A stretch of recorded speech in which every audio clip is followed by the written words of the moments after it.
The stars had always been silent. For thousands of cycles, the Galactic Empire ruled them like they were untouchable gods, distant, cruel, and cold. Their ships darkened skies, their machines crushed resistance before it could breathe, and their laws stretched across every system like an invisible cage. Peace, they called it. But peace under fear was never really peace. The Empire thought it had seen everything, every rebellion, every primitive species, every trick in the book. So when the distress signal came from Sector 9X Theta, no one paid attention at first.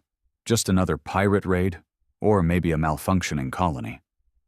But when the fleet sent to investigate didn't come back, and I mean, not even a single spark of data returned, the Empire froze. They didn't admit it, of course, not officially. But the way their cruisers suddenly doubled in the outer sectors, how commanders started whispering about something unnatural, they were rattled, and they had every right to be, because what they didn't know was that something had arrived. Something old, and something very, very human. It started with an observation post on the edge of Imperial territory. A small crew, mostly bored technicians monitoring data streams and asteroid activity. One of them, young, quiet, always chewing those awful protein sticks, noticed a blip. A weird ship. Not alien, not Empire, something else. It just sat there. No transmissions, no movement. It looked like it had been through hell. Scars across its hull, pieces of it missing. Glowing blue runes burned into the side like someone tried to write graffiti with lightning. The technician flagged it. Sent it up the chain. Nothing happened. Then the post exploded. It wasn't destroyed by weapons. It just collapsed. Gravity flipped inside out, metal twisted like paper, and the crew was torn apart in a way no one had seen before, not even during the Civil Sector's massacre. What little footage they recovered showed one thing: the strange vessel pulsing like it was alive, surrounded by a humming sound that didn't stop even when the video went black. The Empire sent 3 destroyers next. Big ones, armed to the teeth. Only one returned, and the captain aboard had gone mad. Eyes wide open, pupils blown out like a black hole had swallowed his mind. He kept mumbling something like, "They're back, the forgotten, the first ones." Then he bit off his own tongue. That's when the panic truly began. By the time news reached the Imperial High Table, thousands of citizens across nearby colonies were already fleeing in every direction, even if it meant boarding freight haulers with no shields and praying they wouldn't drift into nothing. One broadcast leaked from a merchant ship before it vanished. Just 6 words repeated in a broken voice. The humans have returned, they remember. But how? The humans were supposed to be extinct, wiped out, a failed race, primitive, violent, dangerous, and dealt with centuries ago by the Empire's cleansing protocols.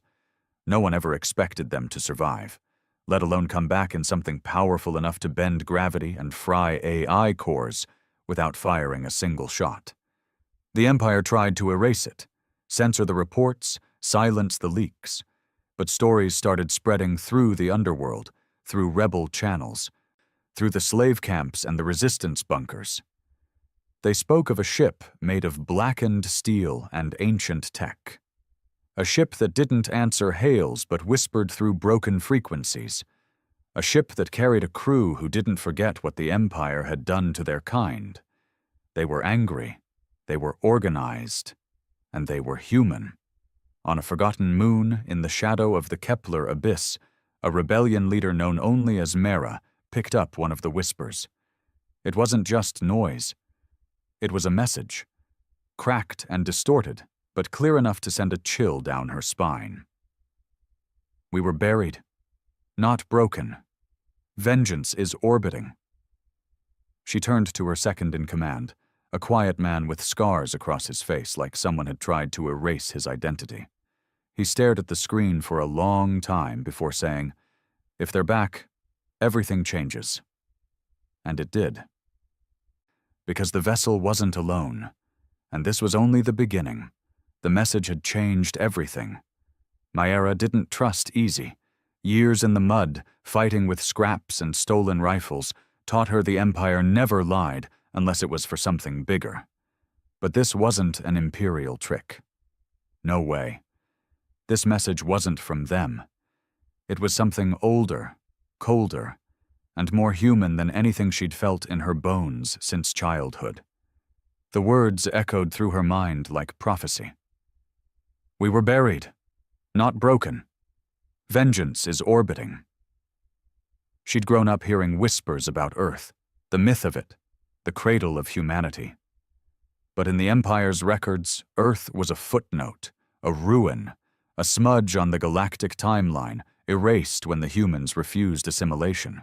They said the Empire wiped them out centuries ago, blasted their planet to cinders for resisting control. Purge protocols, they called it. Clean, efficient, a lesson to all future species. But Mayra had always believed there was more. Now that belief was screaming at her in binary code and garbled audio from a ghost ship on the edge of the galaxy. Her second-in-command, the scarred man everyone called Gray, leaned against the console, arms folded, his gaze locked on the display. He didn't say anything for a while. He rarely did. But when he finally spoke, his voice carried something she hadn't heard in a long time. Fear. I saw something like this once, he said, his eyes scanning the corrupted waveform of the message. Back in the Darren wastes, smugglers found a derelict ship drifting near a collapsed star. No markings, no data, just death. No one who boarded it came back out. They said the metal bled. Mayra looked at him sideways. You believe this is the same? He shrugged. I don't believe in coincidence, not in space. Across the room, their tech specialist, a wiry kid named Rill with cybernetic implants instead of ears, turned in his seat.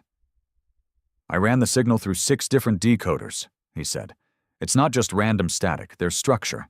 Someone wanted this found. Mayra nodded slowly. Then we find them back. Are you serious? Rill blinked. This isn't just a scavenger hunt. If these are humans, like real ones, what makes you think they'll help us? They're ancient. They're pissed. We don't even know what they are anymore. That's exactly why we need to reach them before the Empire does, she replied. If they're a weapon, we make sure they're aimed the right way. The Empire was already in motion. Fleet Command had dispatched the 77th Legion, an elite strike group known for glassing planets without warning. The ships were sleek and soulless, painted with the Empire's black and silver crest, their engines humming like quiet predators. They weren't coming to study the vessel. They were coming to erase it. But they were already too late. By the time the 77th reached the coordinates, the mysterious ship was gone. No trace, no emissions, nothing but a field of floating metal, wreckage from 3 reconnaissance drones that had arrived ahead of the fleet and apparently shredded themselves trying to scan it. Admiral Thoreen stood on the bridge of the Oblivion Dagger, teeth clenched, eyes burning with that kind of ruthless arrogance only true-born Imperials possessed. He watched the debris spin lazily outside the viewport and didn't say a word for almost a full minute. Then, finally, he turned to his comms officer. Dispatch orders to the archives, he said. Tell them to release restricted files, everything on humanity. The officer blinked. Sir, that's classified under... Thoreen snapped his fingers, and the man's neck jerked sideways before a sound escaped his throat. The ship's internal AI, always listening, obeyed instantly. A faint snap echoed as the officer collapsed, spine cleanly severed. Thoreen didn't even look at him. I said release it, now. Across the Empire, in dusty corners of locked data vaults and forbidden archives, the information started flowing. Reports of failed extermination missions. descriptions of psychological contamination. A chilling phrase appeared again and again in the old files. Human resilience exceeds logic, caution, unpredictable. And deeper still, in the classified black code folders, something even more disturbing appeared. A map. A trail. Leading to a hidden colony long believed lost. A human fallback site. Meanwhile, Mayera and her crew were already on the move. Their ship, the Wanderlight, wasn't much to look at. Just another retrofitted mining vessel turned warship. But it was fast, silent, and invisible to most Imperial scans, thanks to tech salvaged from a wrecked Phantom cruiser years back. Mayera sat in the cockpit, watching the stars streak by, wondering what kind of monster or savior they were flying toward. They weren't alone either. Other rebel cells had picked up the signal. Not all of them friendly. Some wanted to warn the humans. Others wanted to harness them, or worse, destroy them before the Empire could use them. But Mayera had a different idea. She remembered her grandmother's stories. Before the Purge, before the Silence, before the stars stopped belonging to humans, there had been fighters, engineers, thinkers, people who didn't kneel, people who built their own way. If they had survived, they might still be the galaxy's last hope. The signal had a trajectory. It wasn't just a random burst. It was moving. Real calculated a vector leading toward the edge rim, near a system long abandoned due to gravitational instability. It was called Pharos Null, a place where physics got fuzzy and compasses spun like drunks. Perfect hiding spot. 3 days into the journey, they saw it. The vessel. Not cloaked. Not running, just floating there in the center of a warped asteroid field like it owned space itself. No lights, no signal, no weapons drawn. But it hummed, deep and low, a sound that vibrated inside their chests. The Wanderlight stopped a few clicks away. Scans went wild. Rail's systems glitched like they were drunk on bad data. "Are we looking at a battleship?" Gray asked. Rill shook his head. "No. I don't even think this is entirely a ship. It's part machine, part something else. Some of this isn't built, it's grown." Mayera stared at it through the screen, and for a moment her breath caught. It was shaped like a blade. Not just a metaphorical one. A literal, enormous sword, forged in space, its edges bristling with ancient metal, broken satellites, and shattered bones of long-dead fleets. It was beautiful and horrifying. Like something you'd see in a dream right before death. Then it moved. Not toward them. Not away. It rotated, slow, deliberate, and a hatch opened on its side, revealing a dim corridor lit by flickering red lights. An invitation. Rill looked ready to puke. Nope, not doing it. This is how every horror story starts." Mayera stood. "You don't have to." She looked at Gray. He was already moving toward the gear locker. "Of course you're going," Rill muttered. "Insane. Both of you." Inside the mysterious ship, the air felt heavy, like the walls remembered pain. Mayera and Gray stepped cautiously through the narrow corridor, weapons drawn, armor humming quietly. No resistance, no signs of life, just silence and shadows. But there were markings on the walls, etched symbols that looked like human writing, only older. Crude. Scarred into the metal like someone wanted them to last forever. Mayera ran her fingers over one of them. Her translator implant struggled for a second before offering a clunky interpretation. Blood answers blood. They reached what looked like a command deck, though it didn't have the usual chairs and panels. Instead, a throne of twisted steel stood at the center, surrounded by holographic displays that activated as soon as they entered. A figure stood up from the throne, Not a hologram. A real human. Tall, gaunt, pale skin stretched over a body laced with strange tech. His eyes were all black, no whites, no pupils, just two voids. But Mara knew that look. Not madness, control. He didn't speak with his mouth. His voice came through every speaker, every implant, every wire in the ship. You heard the signal. Mara nodded slowly. You sent it. We waited, he said. Buried ourselves in time. Let the Empire forget. We watched them kill, enslave, rewrite history. We gave them every chance to rot alone. They didn't take it. Gray stepped forward. Who are you? The man tilted his head. Or maybe the creature.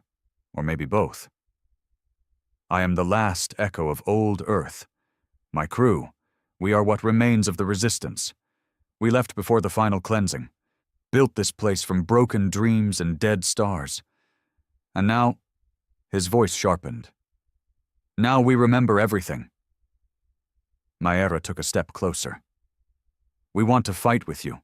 The Empire is bleeding us dry, but if you're really human, if there's even a spark left of what we used to be, you'll know we're worth standing for.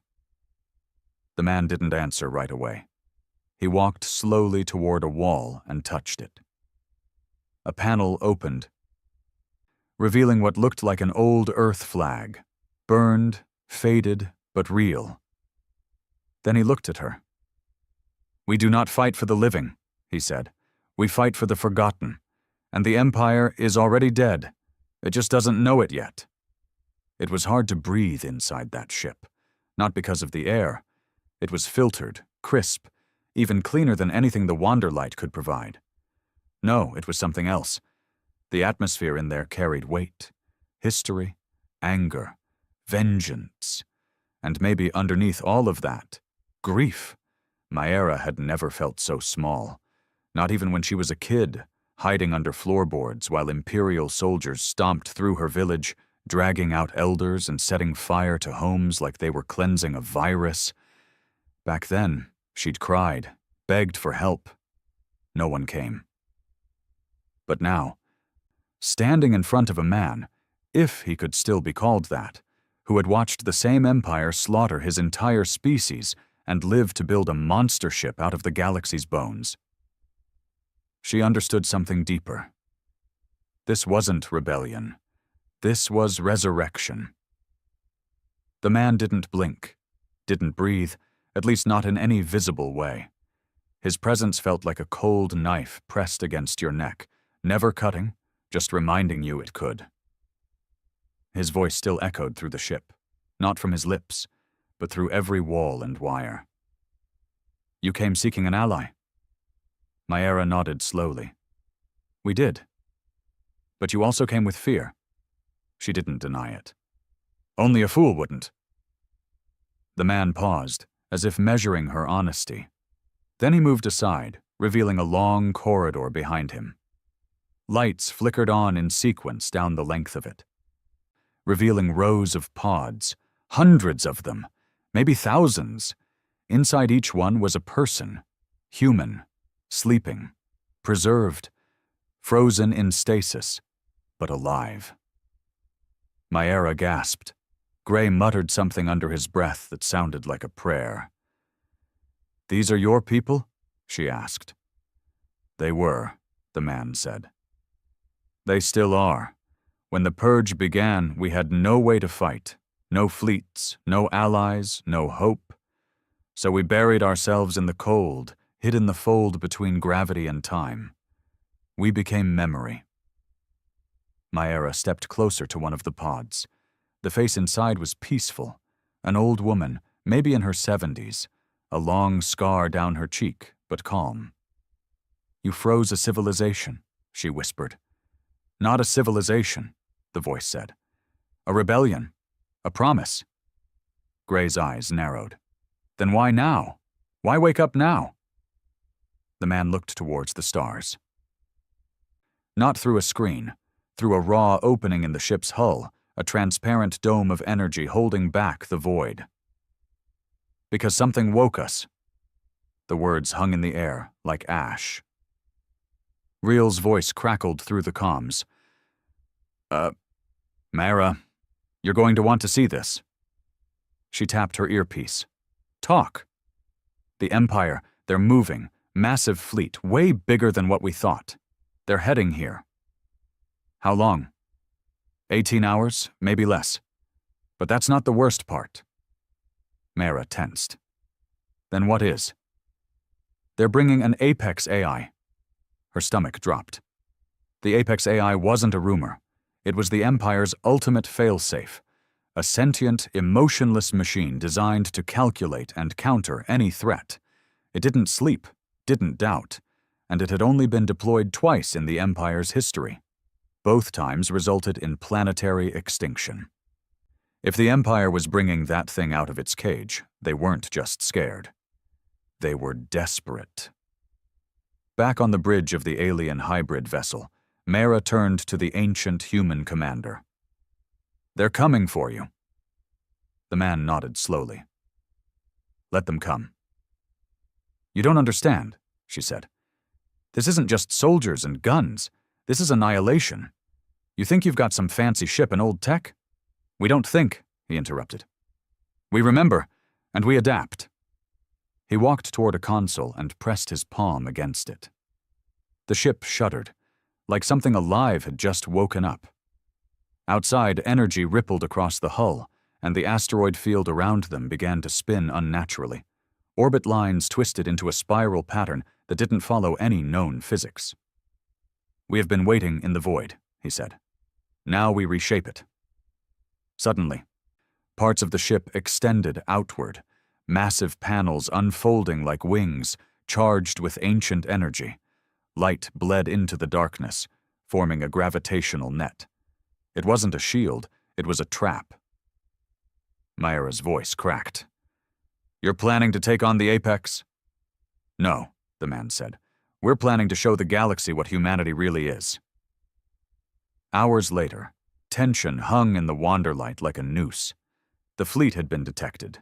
37 capital ships, 7 planetary bombers, and the Apex AI itself housed in a specialized dreadnought called Vigilance Eternal. Mara watched the display as red dots flooded the holographic map. They weren't coming to negotiate. They were coming to wipe out a ghost. Inside the vessel, activity surged. The frozen rebels were not just waking. They were integrating. Each one stepped out of their stasis pods and walked like they remembered exactly where they'd left off. Technicians reconnected to strange consoles. Soldiers retrieved hybrid weapons from walls that opened with their fingerprints. There was no panic, no confusion, just focus. Gray pulled Mara aside. You feel it? She nodded. They're not just fighting back. They've already started winning. But then something unexpected happened. One of the human rebels, younger looking with cybernetic arms and a long gash across her neck, approached Mara. You're the outsider leader, she said. Her voice was blunt, clipped. We need your help. Mara blinked. You sure about that? You're still human. You remember pain. That makes you valuable. Gray chuckled under his breath. Hell of a welcome speech. But Mara followed the woman into a chamber deep in the ship's core. Inside, the energy was different. The floor was covered in symbols, not written but carved in low hums, resonating with frequencies. At the center was a machine, part engine, part mind. It pulsed like a heart. This is the core memory, the woman said. Everything we are is stored here. History, tactics, language, trauma. Mara stared at it. Why show me this? Because you're going to carry a piece of it. What? The rebel touched the side of the machine, and a light flared between her and Mara. You're going to be our envoy, our voice to the galaxy. If we die, you won't forget. The energy surged into Mara's chest before she could argue. She screamed, not from pain, but from understanding. 1,000 voices slammed into her brain. Images, memories, sounds, Children screaming, earth burning, ships falling, laughter in broken bunkers, the taste of ash. When it stopped, she dropped to her knees, gasping. The woman placed a hand on her shoulder. You felt it now. Mayra didn't speak for a long time. Then she looked up and whispered, We deserved better. The woman nodded. We still do. As the Empire's fleet dropped out of hyperspace, the stars warped and scattered. The Vigilance Eternal led the charge, its surface sleek and smooth, covered in anti-gravity plating and energy fields. The Apex AI activated, its consciousness spanning hundreds of miles, touching every ship, every crew member. It scanned the field. No resistance detected, no life forms large enough to threaten. Then the voice came. You forgot us. The words weren't broadcast on frequencies. They arrived inside the Apex AI's logic core. We are not anomalies. We are memory incarnate. And then the trap activated. The gravitational spiral around the ancient vessel snapped into place, pulling 3 Imperial destroyers inward. They didn't collide. They folded, crushed into singularities without ever touching anything. The Apex AI immediately recalculated. Probability tables shifted, weapons charged, commands went out, and the humans responded. From behind asteroid shadows and artificial black holes, secondary human ships decloaked, not warships, evolution engines, part organic, part machine, capable of adapting mid-battle. Their hulls rippled, growing new armor as weapons fired. Each shot from the Empire met a new defense. Then, the humans launched their own counterattack, not with missiles, with memories. Encrypted psychic pulses hit the Imperial crews, flashbacks of Earth's burning skies, images of human children being dragged from homes, civilians begging for mercy. It wasn't just psychological warfare. It was a weapon of remembrance. Officers froze, pilots panicked. One of the bomber ships turned its guns on its own escort. Inside the Apex AI, confusion surged. This wasn't a battle. This was judgment. The AI attempted to adapt, but something was wrong. Its data streams were being corrupted, not by code, but by emotion. Mayra's presence, her link to the core memory, had activated a pulse that embedded chaos into the machine's cold logic. She was broadcasting pain. Real, raw, and very human. The AI tried to quarantine the feed. It failed. It began to feel, and that broke everything.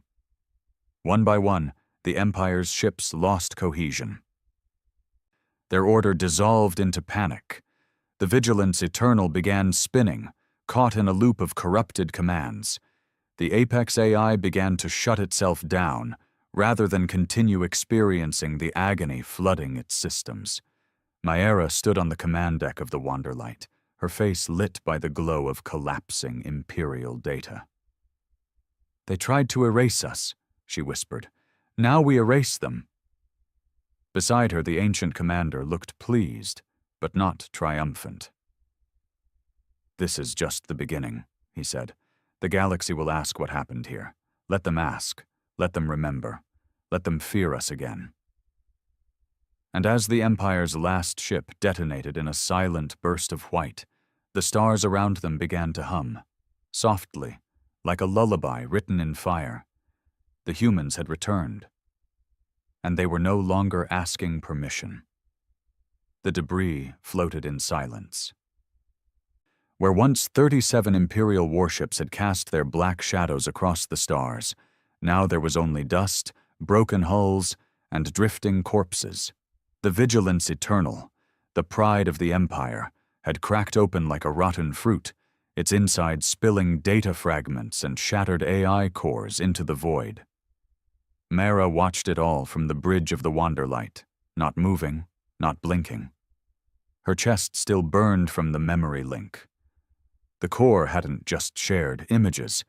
It had given her the weight of every loss, every scar, every scream. Her fingers trembled, even though the warship was calm now. Still, Gray stood nearby, arms crossed, watching her without a word. He wasn't a man prone to comfort, never had been, but even he looked uneasy, like he'd seen something too big to fit inside a body. "You okay?" he asked finally. "No," she said. He nodded. "Good. Means you're still human." She tried to chuckle. It came out more like a cough. Across the viewpane, the hybrid vessel, sword-shaped and glowing with residual energy, drifted beside them like a god made of ruin. Its commander's voice filled her thoughts again, quieter this time, like the echo of a whisper that still hadn't faded. "We have fractured the illusion, but the Empire will not die quietly." Maera knew that was true. This victory would never stay hidden. Someone in the Empire had already seen the signals. Even with the apex destroyed, the Empire's reach was long and vengeful. Real's voice buzzed through the comms. Boss, we've got a problem. Big one." She moved quickly to the console, her joints still stiff from the memory overload. "Talk to me." "We intercepted chatter. Imperial survivor beacons went active 3 minutes ago. Somebody managed to get a burst off before the vigilance cracked. Long-range comms. That signal's bouncing all over the relay nets." Maera swore. Gray leaned in. "Meaning?" "Meaning everyone's going to know what happened here," Real said. "Not just the Empire. Everyone. Trade guilds, merc syndicates, bounty unions, black site contractors, pirate kings. Hell, even the neutral broker fleets." Maera closed her eyes for a second. She could already feel the tide turning. This wasn't just a rebellion anymore. It was a war spark. 3 hours later, the Wanderlight docked with the human relic ship through a retractable passageway. Inside, things were changing. The frozen soldiers, some barely out of their teens, others grizzled veterans with half their faces replaced by cybernetics, were awakening with purpose. They weren't confused by modern tech. They adapted to it immediately, syncing their implants with updated protocols, decoding imperial language packs that had evolved during their long sleep. It wasn't like waking up from a coma. It was like pressing resume on a paused campaign. Maera moved through the corridors, watching them gear up, train, share updates. No one asked where Earth was. No one wept for what had been lost. These people had accepted loss. They carried it like fuel. In the central command chamber, the original commander stood before a star map that was now swelling outward, tracking every system that had pinged the distress beacon. One by one, blinking lights appeared. Some red, some gold, some black. "You said the Empire wouldn't die quietly," Maera said. "No tyrant does," he replied. "But this is not just about them anymore. We are no longer a secret. We are a symbol, and symbols cannot be allowed to exist without control." "You mean they'll come for you?" she said. "All of them." "No," he said. "They will come for us." In the shadows of a moonless system called Kryn's Fall, a meeting took place. The room was dimly lit, the walls etched with gold wiring that pulsed faintly with energy. The people inside were not generals. They were dealers, powerful men and women from the hidden folds of galactic power. A warlord from the Orion Drift, wearing a necklace made of polished skulls. A matriarch from the Turn Syndicate, whose voice was rumored to paralyze weak minds. A corporate sovereign whose face had never been seen, just a robotic body housing a trillion-credit mind. They sat in silence as the recording played. The human voice, the memory bursts, the collapse of the vigilance eternal. When it ended, no one spoke at first. Then the warlord snarled. "This isn't rebellion, this is myth!" The matriarch shook her head. "No, it's worse. It's proof." The corporate figure finally spoke, voice synthetic and calm. "What do you propose?" The matriarch smiled, slow and cruel. "We do what we've always done when something threatens balance." Assassins? The warlord asked. No, she said. Something more surgical. She leaned forward. We find this Mara, and we take her apart. Back aboard the Wanderlight, Mara had no idea her name was being spoken in the highest, darkest halls of power. She was busy watching a group of hybrid-born humans, those born in stasis, developed through gene preservation during the long silence, perform a kind of training unlike anything she'd ever seen. One of them fought without weapons, just kinetic force, using the very vibrations in the ship to drive shockwaves through the air. Another reprogrammed a standard Imperial drone using only their thoughts. A third moved in and out of the light as if phasing through time. They were warriors, yes, but also something else. Evolved. She turned to Gray. We're looking at the next step in humanity. He looked grim. Hope the galaxy survives it. Later, she met again with the commander in private quarters near the core. I need to ask you something, she said. He nodded once. Why me? Why give me the memory? The message? You could have just done all of this yourself.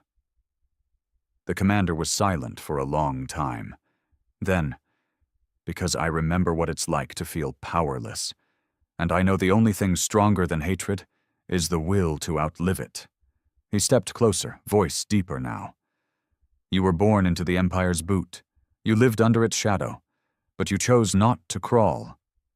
That's what we need. Maera looked down at her hands. They still trembled sometimes, but she clenched them into fists.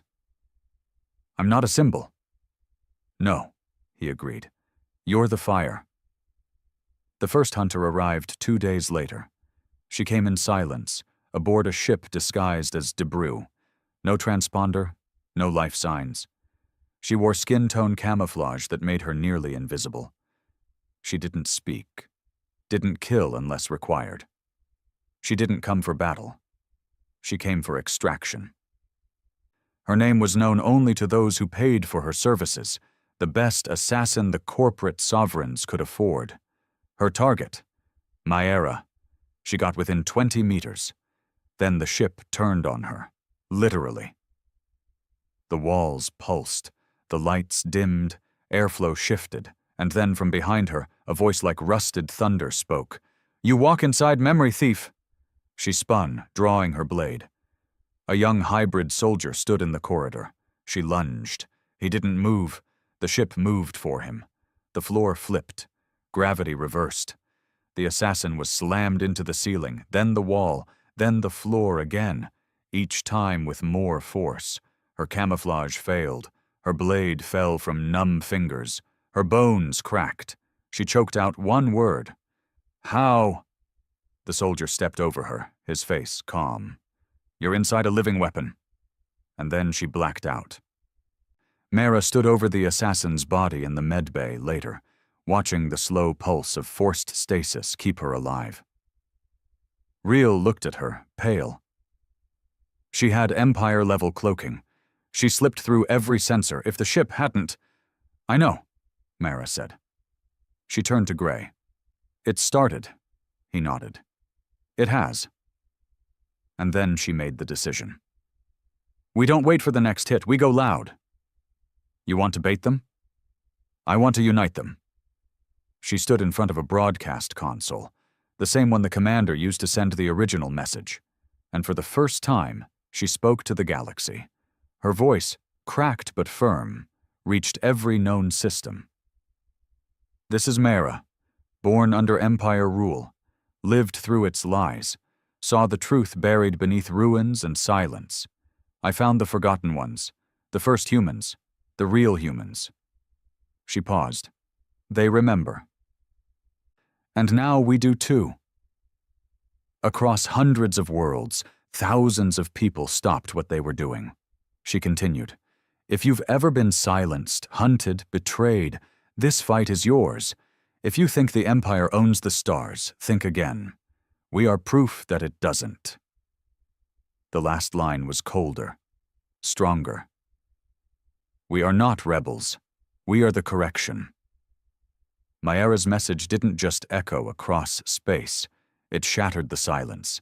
It spread like wildfire through secure black market channels, scraped through fringe rebel frequencies, bled into diplomatic airwaves, and eventually forced its way into the heavily filtered comm streams of imperial loyalist worlds. Even in places where her name meant nothing, the sound of her voice, cracked with resolve and heavy with grief, planted a seed in every ear that heard it.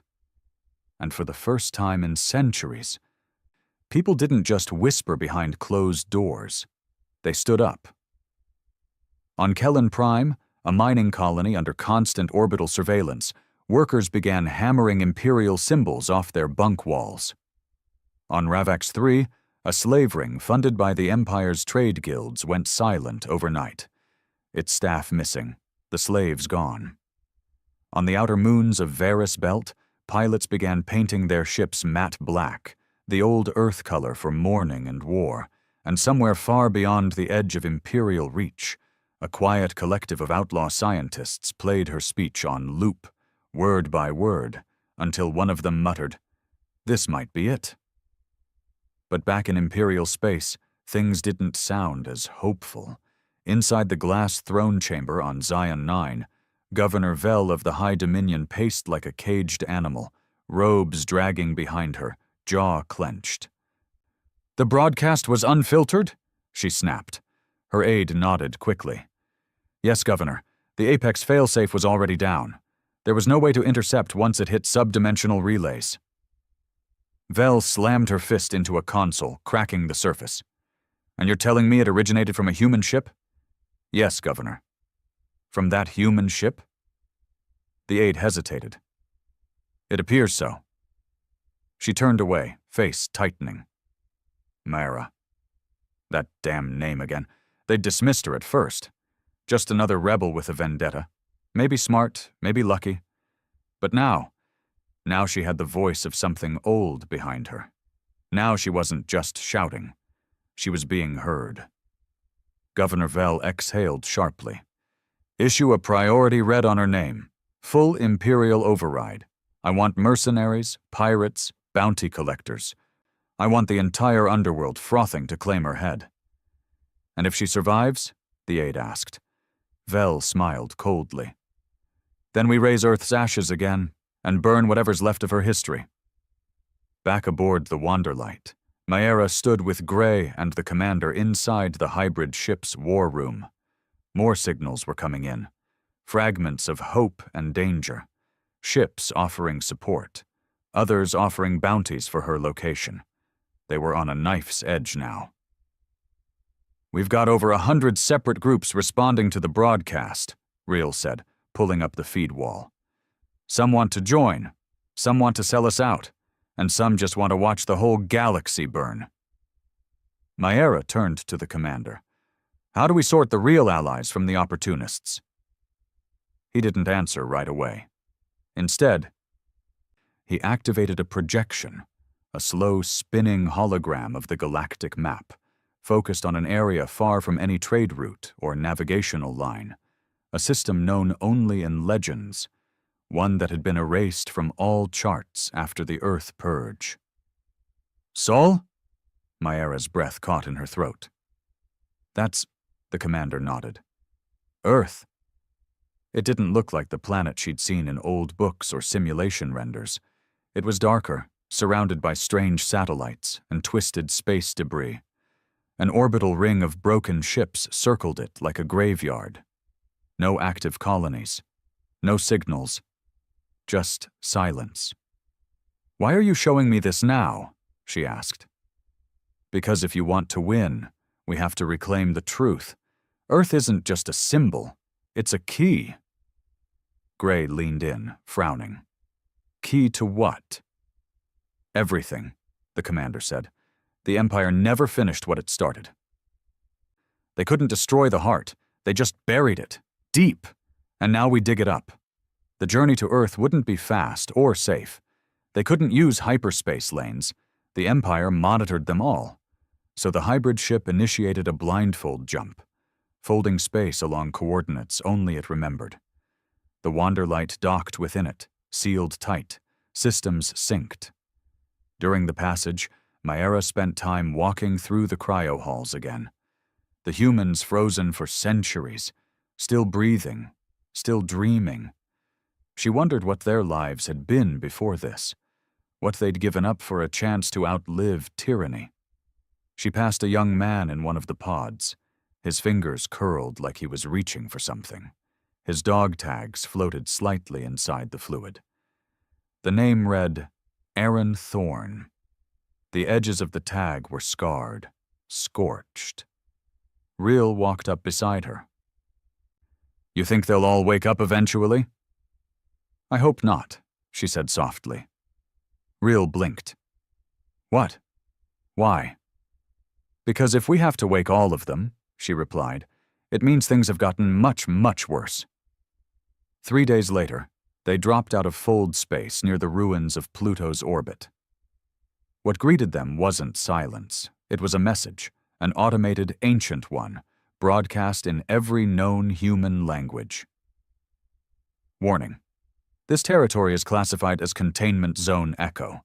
Approach at risk of infection, memory corruption, or death. You are not authorized.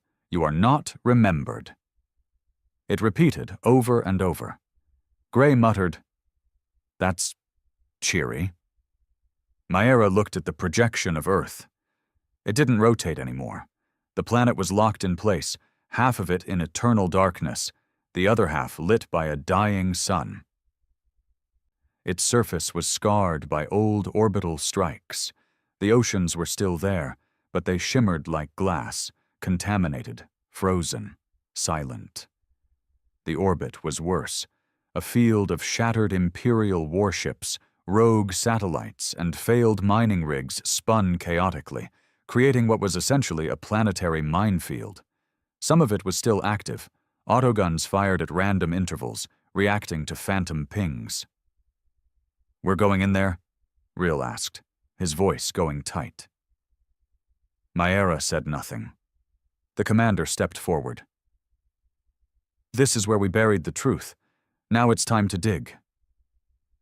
As they breached the orbital field, Maera took command of the Wanderlight, leading the ship through gaps between debris and forgotten weapons. One old Imperial satellite locked on them briefly, then lost power mid-ping. "It's like this place forgot how to hate," Gray said. "Or it's waiting," Maera replied. They made it into Earth's upper atmosphere, descending through clouds that sparked with lightning and static. The ship began auto-scanning for any surviving signals, military bases, bunkers, distress codes. It found one, buried beneath what used to be the Andes Mountains, a single data stream, encrypted, looping. Real decoded it after 2 hours of work. It was a voice, cracked, weak, human. "If you're hearing this, I didn't die, I didn't forget. They told me to erase it, but I kept it. The files, the truth, the last confession. Earth lives. Earth remembers." Maera felt a chill crawl up her spine. The location was still transmitting, meaning someone had built a failsafe, a vault, not of weapons, of memory. The commander activated the ship's drop crew. "You wanted to know why we chose you," he said. "Now's your chance to find out." Maera, Gray, and 3 of the hybrid-born suited up. The vault was likely buried deep, maybe miles underground, shielded with ancient tech. They launched down in sealed pods, drilling through layers of sediment and abandoned structures until they hit reinforced steel. Gray's blade cut through it. Inside, they found darkness, but not death. The vault was active. Lights flickered on, old Earth tech, pre-Empire, still operational. And in the center, a stasis chamber. Inside was a woman, old, frail, floating in fluid. Her eyes opened the moment they entered, and she smiled. The woman inside the chamber didn't look like much, hair floating around her like pale threads, skin paper-thin, translucent veins mapping a fragile body that had clearly been locked away for longer than anyone should have survived. She floated in a thick suspension gel, eyes flickering with artificial life, sensors gently pulsing from ports connected to her spine, wrists, and temples. But she was alive. More than that, aware. Mayra stared at her through the glass, barely breathing. Gray stood beside her, hand resting on his weapon just in case. The 3 hybrid-born soldiers stayed behind, fanned out silently in the room, watching corners and shadows, reading for threats that didn't even need to move to be dangerous. Then the voice came. Not from speakers. Not from the woman's lips, from inside Mayra's implant. "You found me." Mayra stiffened.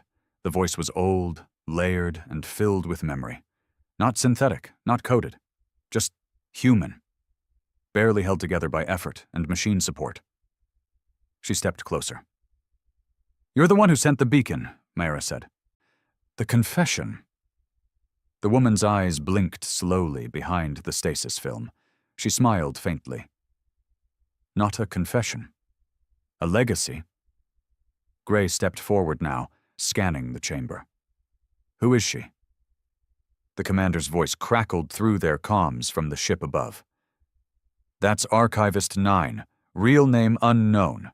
She was part of the final resistance network on Earth, the last librarian of humanity's unedited past." Mayra's eyes widened. "I thought all the archivists were wiped out." "They were," the commander said. "Except her."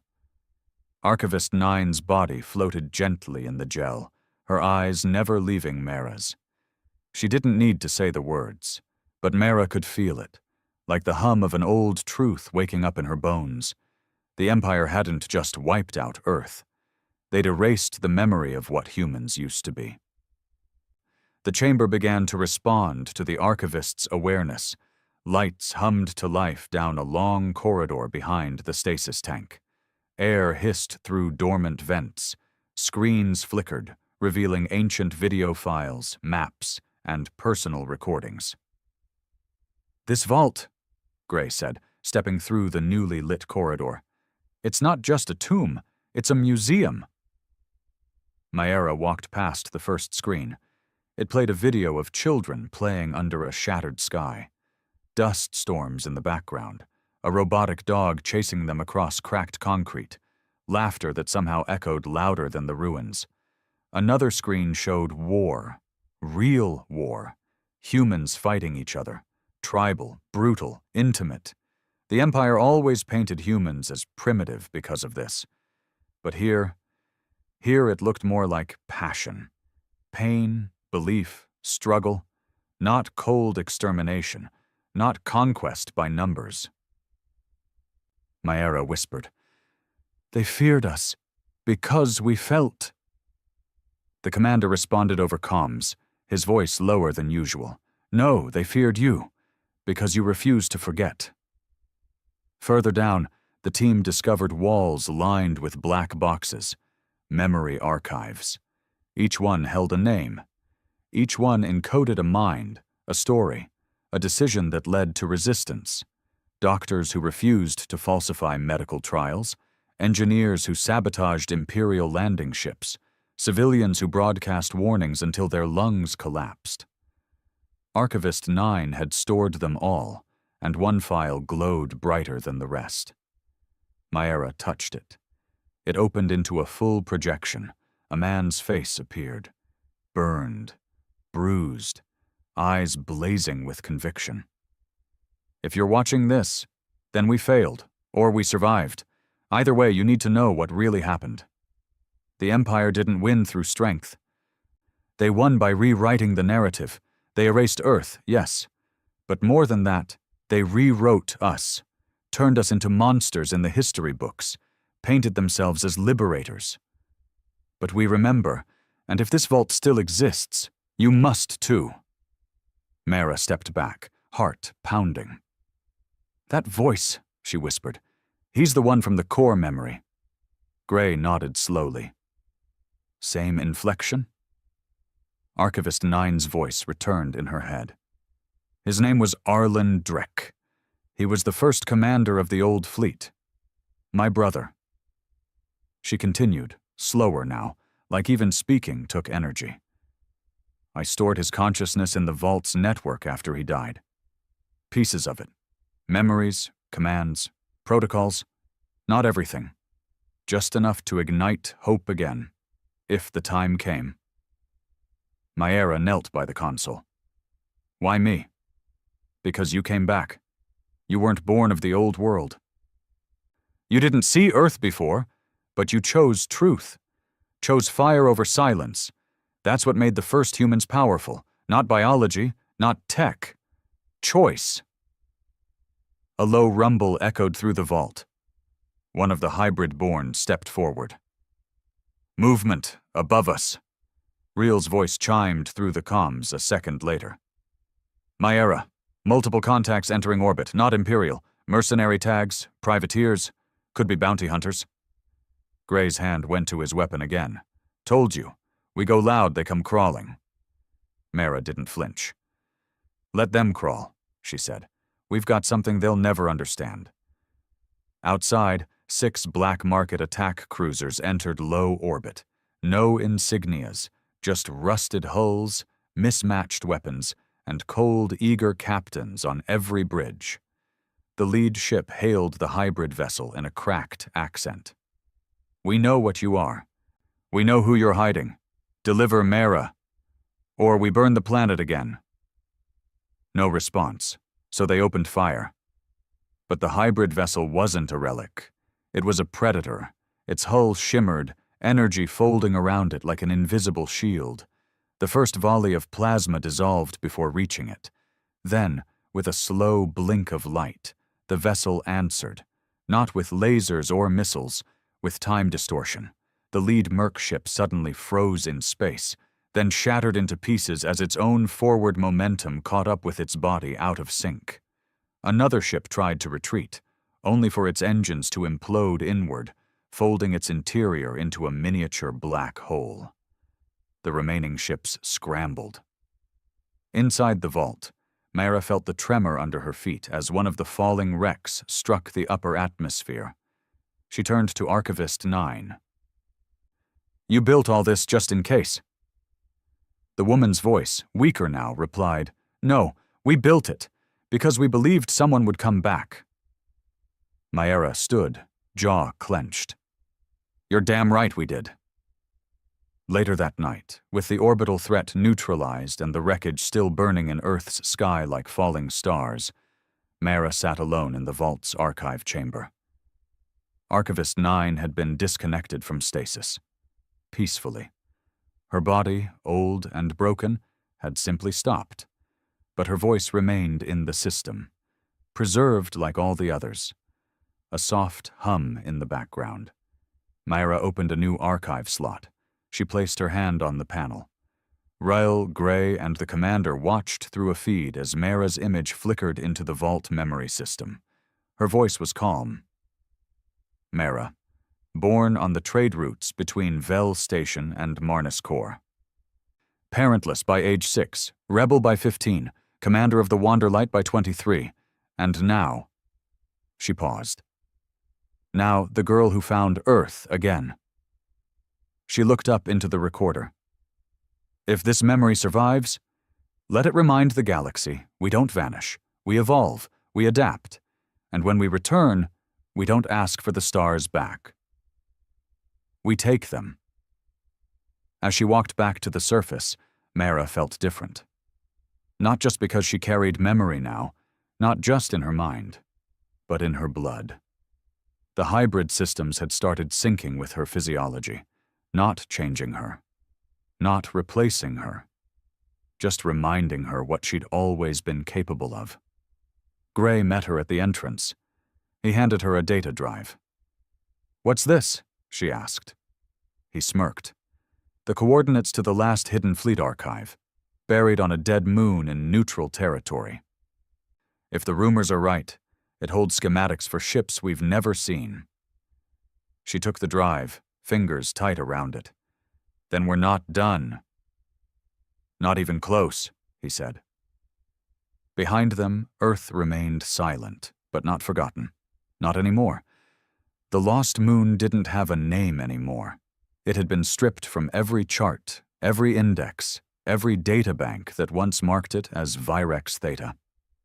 What used to be a modest mining outpost with docking towers and supply routes was now just a dead hunk of rock, drifting near the edge of neutral space like a forgotten tooth knocked out of the galaxy's mouth.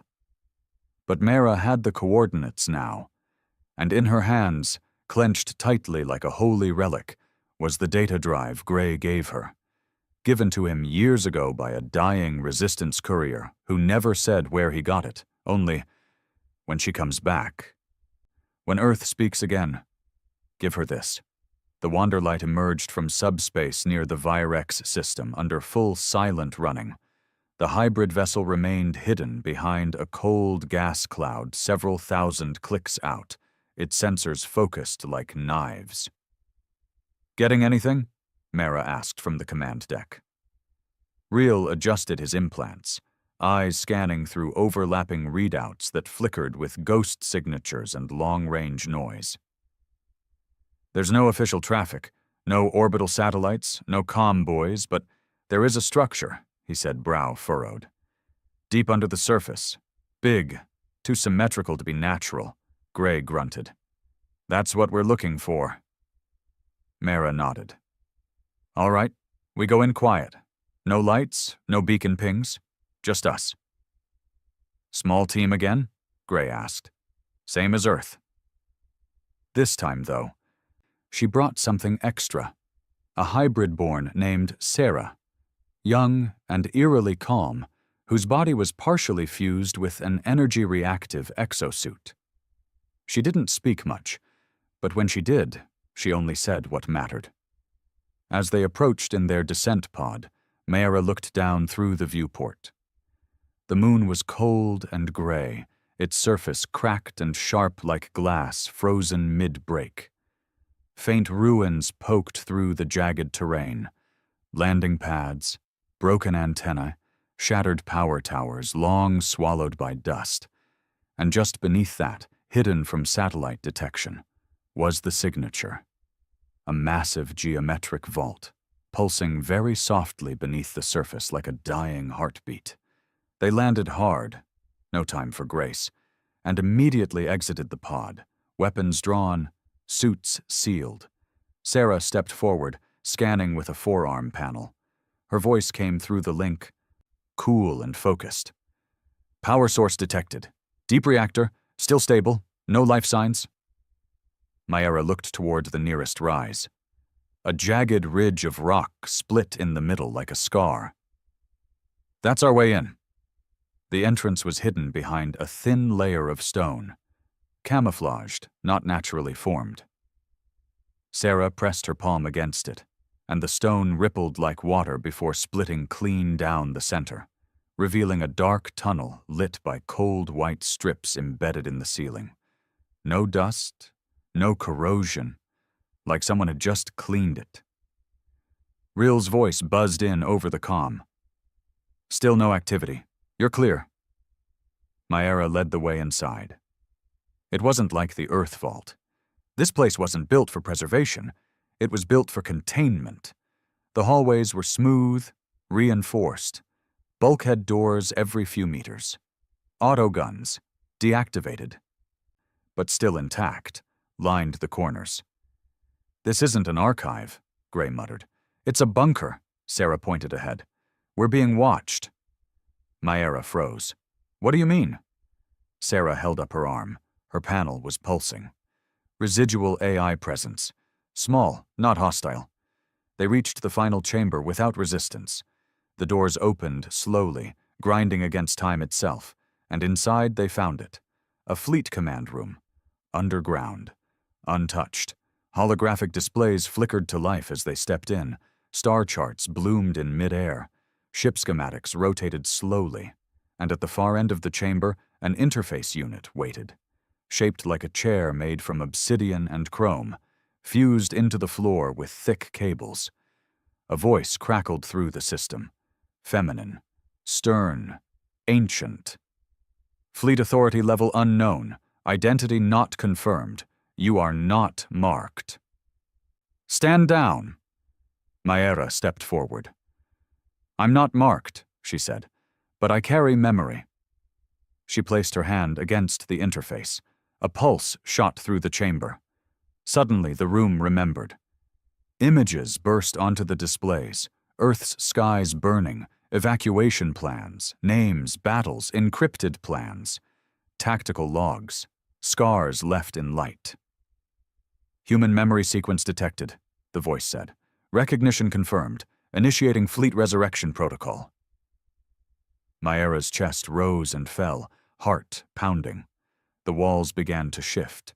The chamber extended backward, unfolding hidden compartments, revealing consoles, weapons lockers, power cells. Then the central console rose from the floor. A small display blinked. Fleet status: 31 vessels offline, 4 vessels operational, 2 vessels combat ready, AI command core dormant, status: reawakening. Gray whistled low. Those ships, they're still here. Buried underground, Maera said, right under the Empire's nose. Sarah turned. We need to see them. An hour later, they descended into the lowest level of the moon. What they saw there nearly took Maera to her knees. They weren't just ships. They were monsters. Vessels built before the Purge. Designed not just for war, but for survival. Their hulls were layered with ancient alloys no longer found in the galaxy, shaped for speed, stealth, and power. Their engines were silent, waiting. Their bridges still had chairs. And on the side of the largest one, etched in deep black letters, were the words, "For those they tried to erase." Maera walked toward it like approaching a god. This was what Earth had built in its final years.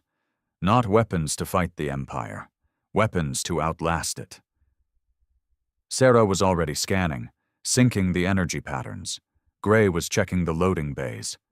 And above them, Reel's voice buzzed in again. You're not going to believe this, but we picked up a listening post 2 systems over. The Empire knows you're there. Maera clenched her jaw. How long? 18 hours. Maybe less. Gray cursed under his breath. Can we launch these ships? Maera asked. The console answered before anyone else could. Fleet boot up in progress. Weapons sink in 72 minutes. Engines in 91. Atmospheric breach in 120. Maera turned to her crew. Then we hold. Gray raised an eyebrow. You serious? We hold. We buy these ships the time they need. We protect them. These aren't just weapons. They're witnesses. If we lose them, we lose our chance to prove to the galaxy we were always here. Sarah nodded. I'll get them armed. The Empire didn't send a standard patrol this time. They sent a Cinderborn destroyer, a capital-class vessel, reinforced with scorched metal and exiled AI cores, piloted by former war criminals given pardons for every rebellion they helped crush. It dropped out of subspace like a hammer looking for something to shatter. And this time, Maera didn't run. From behind the outer crater line, the Wanderlight opened fire first. Hit and run, fast and sharp, drawing attention away from the ground team. Maera and Sarah activated the base's remaining defenses, old ground turrets that hummed back to life after decades of silence.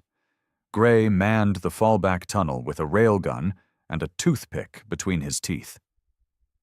They always underestimate ruins, he said, and pulled the trigger. Above them, in the hangar, the first of the ancient ships roared to life. Its engines didn't scream, they sang. A sound no one in the galaxy had heard in 100 years. Not a weapon. A warning. The Empire's destroyer tried to jam communications. It failed. The hybrid vessel countered the jamming with pulse-split signals that multiplied every time they were blocked. Soon, the destroyer's own radar began feeding it lies. And then the first human ship rose from the ground. A blade-shaped cruiser, faster than anything in known space, cloaked in black light. It didn't fire immediately, it broadcasted, an old Earth signal, the one the Empire had once called a terrorist anthem. We are the voice you tried to silence. We are the storm you thought passed. We are humanity, and we are not done. Then it fired. The beam wasn't explosive, it was surgical, a rail of heat that sliced clean through the destroyer's side like it was made of silk. Fires burst across its body. The crew tried to retreat. But more ships were rising now. One by one, the old fleet returned to the stars, and every one of them carried memory. Every one of them remembered. The stars were no longer silent. They were screaming. The reborn Earth fleet tore through space with the fury of a ghost that refused to stay buried. Blade-shaped ships with black hulls glided through enemy lines, moving not with rage, but purpose. Precision. Memory turned into momentum, and behind them, trailing their wake, was the signal Maera had sent across the stars, now echoing through every open channel. We are the voice you tried to silence. We are the storm you thought passed. We are humanity, and we are not done. The Empire had tried to prepare. It had scrambled fleets from dozens of sectors, pulled dreadnoughts out of cold storage, even reactivated retired warlords. But it didn't matter. This wasn't a conventional war. This was a reckoning. Inside the reborn command ship, now christened Epitaph, Mara stood in the center of the bridge, armor scorched, her eyes focused on the holomap as the fleet advanced. Gray leaned on a railing nearby, bruised but grinning. Fleet formation is holding. Our left flank's got resistance, but the hybrid vessel is punching through. How many? Mara asked. About 24 ships still holding Empire colors. They're scrambling to protect the core line. She tapped the side of her helmet, opening a comms feed to all Allied ships. This is Mara, she said. No more broadcasts, no more warnings. This is the final strike. We don't ask, we don't beg. We remind them who we are. A dozen commanders across the fleet acknowledged at once. Some were human. Some were born of other species, long crushed under the Empire's boot, who had joined once they saw the truth Earth had uncovered. And some weren't even alive in the traditional sense, AI fragments of the original resistance, now awakened and angry. The Epitaph led the charge. The final battle took place near Varen's spine. A jagged cluster of broken moons turned into an imperial bastion decades ago, the fortress wrapped around a dying star, protected by rotating cannon platforms and shield generators fed by solar siphons. It was the last line of defense before the Empire's core territories, and it had never been breached.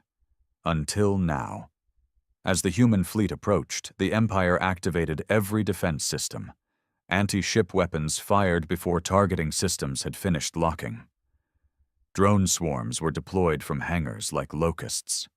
The outer walls of the bastion lit up in warning red, and High Command broadcast a single message: stand down or be extinguished. Maera didn't answer. She nodded to Reel, who grinned and activated the fleet's new signal scrambler, technology born from hybrid minds, which warped electromagnetic waves using gravity folds. The enemy's comms went dead. Their aim followed. And the sky broke open. The Wanderlight dove into the first gap, its engine screaming like a phoenix clawing through ash. It fired 2 torpedoes that exploded not on impact, but inside enemy shields, folding space milliseconds before detonation to bypass their barriers. Then came the Epitaph. It didn't shoot. It spoke. A deep pulse erupted from its hull, an EMP built from resonance frequencies woven through centuries of stored grief. Machines on the Imperial side stuttered, lights dimmed, AI cores glitched. Some of the enemy ships began remembering things they weren't supposed to. Slaughtered colonies, war crimes scrubbed from the record, truths their programming had hidden deep. A captain on one of the Imperial destroyers pulled his pistol and shot his own pilot. 3 other ships surrendered immediately. The rest fought harder. On the bridge, Mara locked eyes with Gray. His knuckles were white around the handle of his blade. "How long can they hold?" she asked. He shrugged. "Doesn't matter." Myra smiled faintly. "Exactly." They moved in deeper, the epitaph cutting through flak fire like a needle threading through a storm. It wasn't invincible. The shields flickered. The hull groaned. A blast from one of the planetary cannons clipped the rear wing, but it kept going.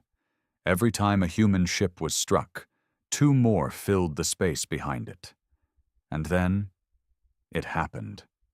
Sarah, the hybrid born with the exosuit interface, standing at her station on the bridge, turned her head slowly toward Mara. Her voice was quiet.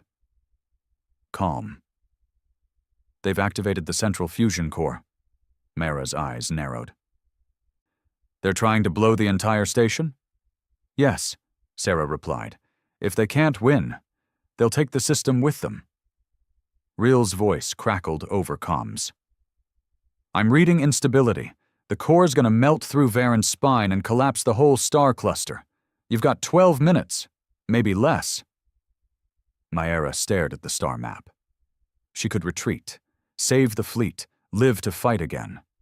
But Earth had already done that once, and it had almost been forgotten.